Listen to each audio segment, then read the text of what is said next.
I'm going to show you some of Apply's advanced workflow capabilities that let you build powerful, useful features. With branching steps, you can add conditional logic to your workflows, letting your feature perform different actions based on conditions that you define. Apply also has full support for arrays, or as we call them, tables of items. Your features can filter, sort, join, compare, and even loop through a table, performing a custom workflow on each item within a table. Finally, I'll show you Apply's text parser, which lets you extract key data from a text to be used in the rest of your workflow. First, I'm going to show you how you can build your business logic into the features that you add to your apps.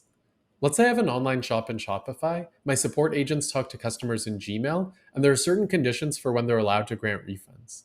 With Ply, I added this feature to my Gmail that handles my refund process. Here's how it works. When I click on it on an email thread, the feature looks up the orders of the person I'm talking to in Shopify and shows them to me in an interface where I choose which one I want to refund. If I click a relatively recent order, like this one, and then click Next, the feature lets me proceed to grant the refund.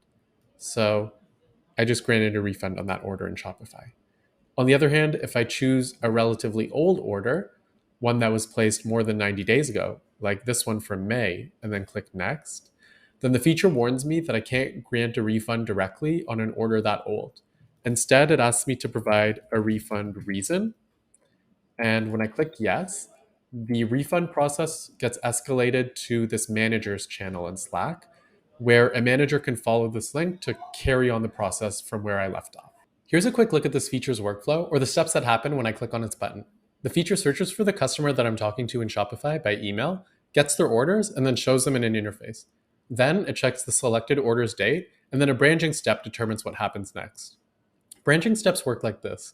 You add a number of branches and a condition for running each of the branches. My branching step has just two branches, one that I called older than 90 days that runs if the order date is more than 90 days ago, and a default branch that I called less than 90 days that runs otherwise.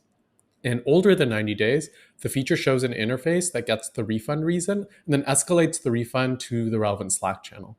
In less than 90 days, the feature shows a confirmation message and refunds the order directly. There's no limit to the number of branches that you can add to a branching step or to the complexity of the conditions. So in theory, I could have a feature that runs a branch based on both the order date and the order's price. Now I'm going to show you some of Ply's capabilities when it comes to tables, which is our word for arrays. Workflows in Ply have the ability to bring in entire tables of items, filter them, and create a copy for every item in the table. Let's see an example from Airtable. So let's say I have this table within this task template space where each item is a task template, including a task name and a type. And now let's say I have a second base containing two tables that are linked. These tables are for projects, which are linked to multiple tasks like this. With Ply, I've added a feature to my projects table.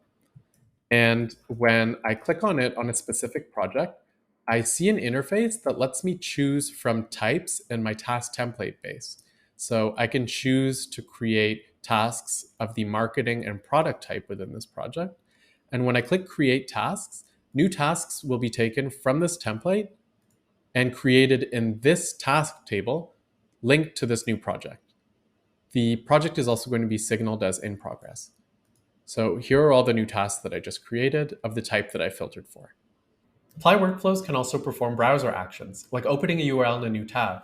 You can use these to provide simple, dynamic shortcuts. For example, I added this feature to my Airtable records that uses the value in the customer field to search for a contact in HubSpot and then opens up that contact's URL in another tab. So here is Jane Doe's contact in HubSpot. But if I change this to John Smith and wait for the data to save, then clicking on the button is going to open up John Smith's contact in HubSpot. Finally, here's a quick look at Apply's text parser, which extracts key data from text within a template.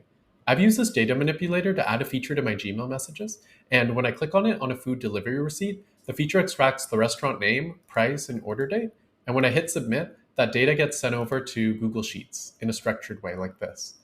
Keep in mind that I could have also set up this feature to make a custom API request to my company's internal database. These are just some of Apply's more advanced capabilities. If you're interested in building features like these or others, please get in touch with us to book a demo. Thanks.